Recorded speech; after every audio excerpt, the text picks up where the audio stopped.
Aún recuerdo la primera vez que te saqué del empaque.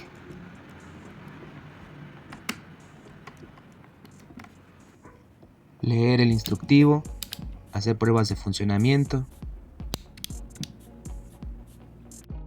Emocionado por utilizarte en un proyecto. Sin duda, aún me sigues dando grandes satisfacciones.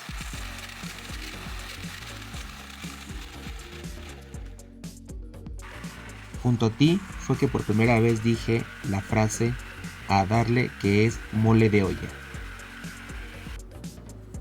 Mi primera herramienta eléctrica. ¿Cómo no te voy a querer? ¿Y tu primera herramienta cuál fue?